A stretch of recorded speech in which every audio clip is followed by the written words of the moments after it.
कि मोदी सरकार ने कश्मीर में जबरदस्त विकास किया, मगर पीएम मोदी को कश्मीर से एक भी सीट नहीं मिली। ऐसे में पाकिस्तान की बातें सुनकर एक इजरायली भड़क गया। ऑफर बिनस्टॉक नाम के इस इजरायली व्यक्ति ने पाकिस्तान को जमकर गालियां दी। बिनस्टॉक ने भारत सरकार से कहा है कि उसे तुरंत कश्मीर में 1 करोड़ हिंदुओं को बसा देना चाहिए। जम्मू कश्मीर के नतीजे घोषित होते ही बिनस्टॉक ने ये बात अपने सोशल मीडिया हैंडल पर लिखी है। ऑफर बिनस्टॉक ने पाकिस्तान के परखच्चे उड़ाते हुए कहा है कि पाकिस्तान का पूरा इलाका हिंदुओं का है। बांग्लादेश, पाकिस्तान और अफगानिस्तान भी चुराई हुई जमीन पर बना है। यानी बिनस्टॉक यहाँ अखंड भारत की बातें कर रहे हैं। बहरहाल आपको बता दें कि पीएम मोदी ने कश्मीर के लिए बहुत कुछ किया, मगर मोदी को कश्मीर से मिला कुछ नहीं।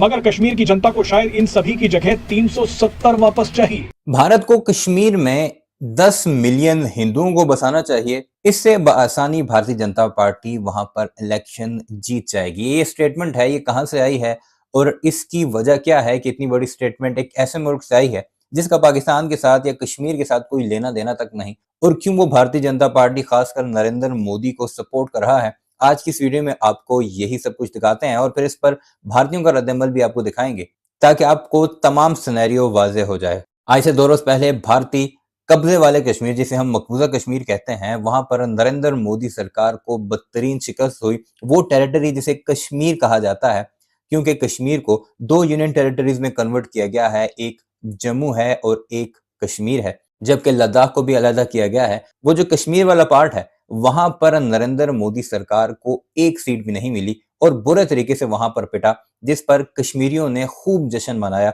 और भारतीय जनता पार्टी की इस हार को कश्मीरियों की फतह करार दिया गया है। इस सारे मामले पर जब भारतीय जनता पार्टी वाले वावेला कर रहे थे, भारत का गोदी मीडिया ये कह रहा था कि मुसलमान कभी भी भारतीय जनता पार्टी को वोट नहीं करेंगे, तो कश्मीर को नरेंद्र मोदी कैसे फतह करे। तो एक साहब निकलकर सामने आया जिनका ताल्लुक इजराइल से है। वहां पर एक सोशल मीडिया पर्सनालिटी है, उन्होंने अपने सोशल मीडिया अकाउंट पर भारतीयों को और मोदी को टैग करके ये लिखा कि एक ही हल है कि तुम कश्मीर के अंदर 10 मिलियन हिंदुओं को बसाओ। अब इसका रिजल्ट ये निकलेगा कि तुम जब 10 मिलियन हिंदुओं को वहां पर बसाओगे तो वो भारतीय जनता पार्टी को वोट करेंगे और मुसलमान वहां से हार जाएंगे। लेकिन शायद भारतीय ये भूल चुके हैं कि इससे पहले एक बार हिंदू पंडितों को बसाया गया था कश्मीर के अंदर, फिर उनके साथ क्या हुआ, कैसे उन्हें अपना घर बार छोड़कर वहां से भागना पड़ा। और अहम बात यह है कि वो हिंदू पंडित अभी भी मुंबई और दिल्ली की सड़कों पर अपनी जिंदगी गुजार रहे हैं और नरेंद्र मोदी सरकार से इंसाफ मांगने की दुहाइयां दे रहे हैं कि हम वहां पर से तो निकल आए, हमें यहाँ तो कोई ठिकाना दे दो, हमें यहाँ तो कोई घर मुहैया कर दो। बहरहाल क्या कुछ कहा है इस सारे मामले पर उस इजरायली शहरी ने, और फिर भारत का मीडिया उसे कैसे उछालने की कोशिश कर रहा है ताकि नरेंद्र मोदी सरकार को ये सलाह दी जा सके। आइए आपको इस वीडियो में दिखाते हैं।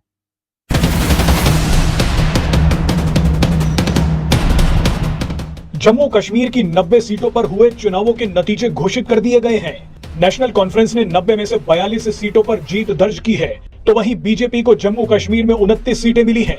यहाँ दिलचस्प बात यह है कि मोदी सरकार ने कश्मीर में जबरदस्त विकास किया, मगर पीएम मोदी को कश्मीर से एक भी सीट नहीं मिली। बीजेपी को 29 की 29 सीटें जम्मू से मिली हैं।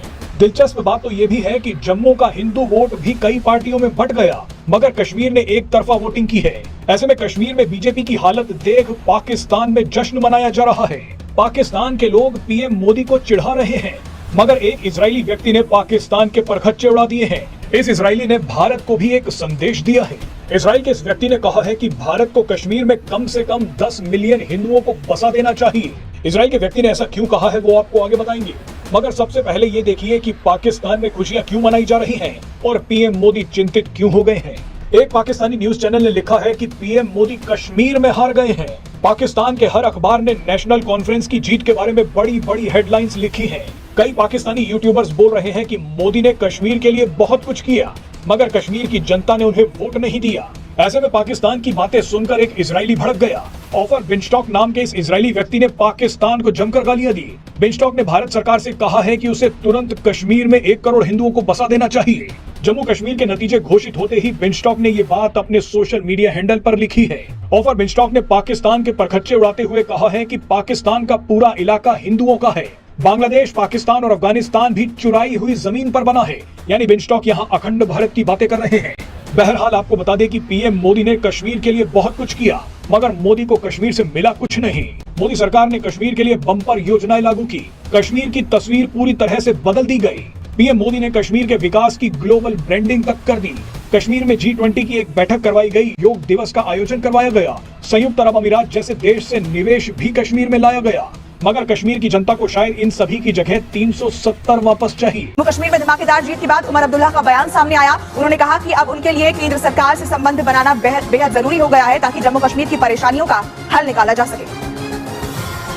बडगाम के वोटरों का शुक्रिया करना चाहता हूं जिन्होंने मुझे अपने कीमती वोटों से नवाजा, मुझे यहां से कामयाब होकर भेजा और मुझे जम्मू कश्मीर के लोगों की खिदमत करने का दोबारा एक मौका जो है हासिल हुआ है। और इस धमाकेदार जीत के बाद नेशनल कॉन्फ्रेंस और कांग्रेस के कार्यकर्ताओं ने जश्न मनाया। जम्मू में नेशनल कॉन्फ्रेंस दफ्तर के बाहर समर्थकों की भीड़ ने खुशी मनाई, पार्टी का झंडा लेकर नाच लगाते दिखाई दिए। कार्यकर्ताओं ने एक दूसरे को मिठाई भी खिलाई। तस्वीरें आपको दिखा रहे हैं, जम्मू से ये तस्वीरें सामने आई है जहां पर जीत का जश्न कुछ इस तरीके से कार्यकर्ताओं ने मनाया, हाथों में झंडा लेकर एक दूसरे को बधाई देते हुए और मिठाई खिलाते हुए नजर आए सभी लोग। और जम्मू कश्मीर के चुनाव का परिणाम आने के बाद दिल्ली में पार्टी दफ्तर में कार्यकर्ताओं को संबोधित करते हुए प्रधानमंत्री ने नेशनल कॉन्फ्रेंस और कांग्रेस के गठबंधन को बधाई दी। इससे पहले पीएम मोदी ने सोशल मीडिया पोस्ट पर भी बधाई दी थी। वहीं उमर अब्दुल्ला ने बधाई संदेश के लिए प्रधानमंत्री का आभार जताया। जम्मू कश्मीर के लोगों ने नेशनल कॉन्फ्रेंस और उनके गठबंधन को ज्यादा सीटें दी है। मैं उन्हें भी शुभकामनाएं देता हूं। जम्मू कश्मीर में प्रचंड जीत के बाद फारूक अब्दुल्ला का बयान सामने आया। उन्होंने ऐलान किया कि राज्य के अगले सीएम उनके बेटे उमर अब्दुल्ला होंगे। शुक्रिया, उमर अब्दुल्ला बनेगा चीफ मिनिस्टर। जम्मू कश्मीर में नेशनल कॉन्फ्रेंस और कांग्रेस गठबंधन को प्रचंड जीत मिली है, लेकिन कांग्रेस के मुताबिक जम्मू कश्मीर में प्रदर्शन संतोषजनक नहीं रहा। कश्मीर के अंदर हमारा जो नतीजा आया है कांग्रेस पार्टी का, वो संतोषजनक नहीं। हर चुनाव के बाद हम कहते हैं कि हम चिंता करेंगे जहां हम हारते, लेकिन सीरियसली चिंता नहीं हो पाती है। हमारी हाईकमान को चाहिए कि जहां जहां, चाहे वो हरियाणा हो, चाहे कश्मीर हो या दूसरी कोई भी स्टेट हो, उसके लिए बहुत पहले से हमें तैयारी करनी पड़ेगी, अपनी कमियों को दूर करना पड़ेगा और बहुत मेहनत के साथ हमें चुनाव की तैयारी और मेहनत करनी चाहिए। जम्मू कश्मीर के चुनाव में आम आदमी पार्टी का खाता डोडा विधानसभा सीट से खुला है। इस सीट से आम आदमी पार्टी प्रत्याशी महराज मलिक ने बीजेपी उम्मीदवार को 4500 वोटों से शिकस्त दी है। इस जीत के बाद आम आदमी पार्टी के कार्यकर्ताओं ने जश्न मनाया। खबर है कि अरविंद केजरीवाल कल डोडा जाकर जश्न में हिस्सा भी लेंगे।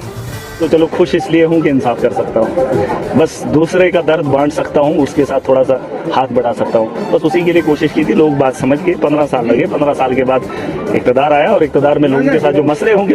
मगर पीएम मोदी को कश्मीर से एक भी सीट नहीं मिली। बीजेपी को 29 की 29 सीटें जम्मू से मिली हैं। दिलचस्प बात तो ये भी है कि जम्मू का हिंदू वोट भी कई पार्टियों में बंट गया। सामने क्रम वीडियो अपने मुलाहिजा की कमेंट सेक्शन में इस बारे में अपनी कीमती राय का इजहार जरूर कीजिएगा कि इसराइल को आखिर क्या इंटरेस्ट है कश्मीर के अंदर और भारतीय जनता पार्टी की शिकस्त पर अब क्या नए नए प्लान तरतीब दिए जा रहे हैं, और साथ ही साथ हमारे इस चैनल को भी जरूर सब्सक्राइब कीजिएगा।